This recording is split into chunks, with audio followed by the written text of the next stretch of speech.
So just a quick update here on my project to replace the super dodgy Mikini parts on this 1610L machining center with stuff that actually works. And so I'm replacing the spindle motor with a 2 horsepower AC induction motor. And Mikini has given me a bunch of emails basically saying that, you know, this is not going to work, it's a terrible idea, don't do it, yeah, yada yada yada. Which I don't really understand what the angle is there.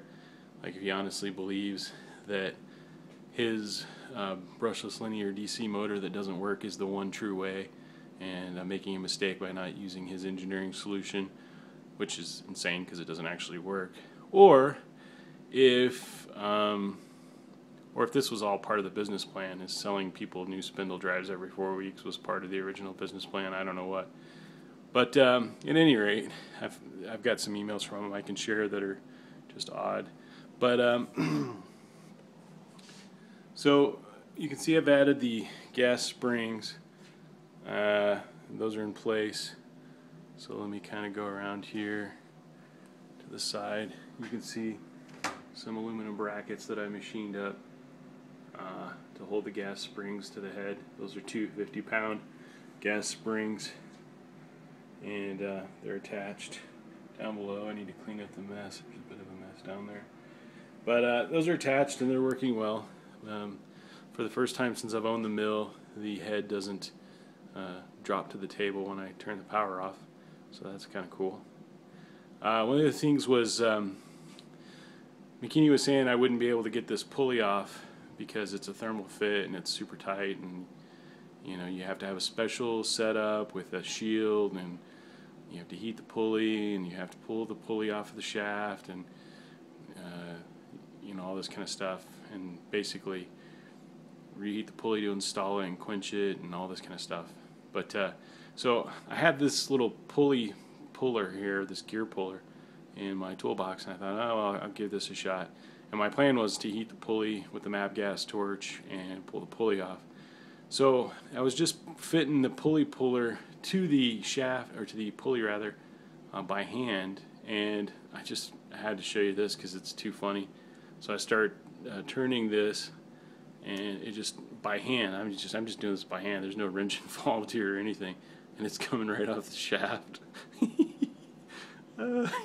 That right there is Mikini quality, folks.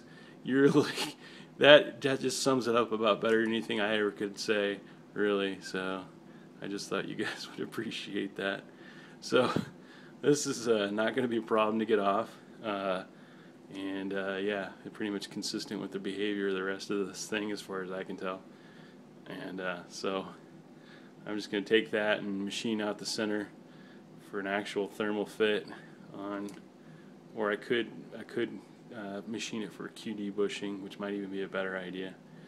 But that's what I'm going to do next.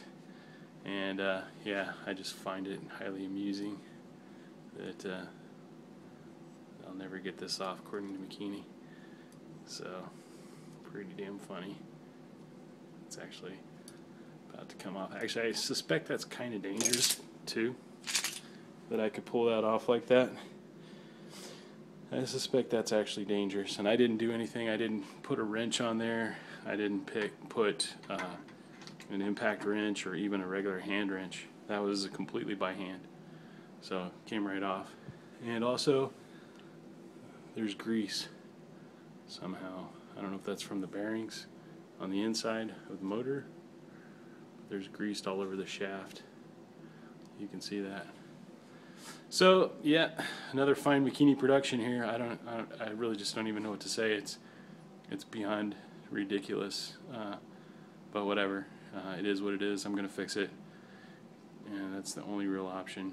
So more updates, I'm sure, this weekend, because based on the fact that I got that off so easily, I'm sure I'll be able to machine it out and fit it onto the new motor easily. So more to come. Thanks for watching.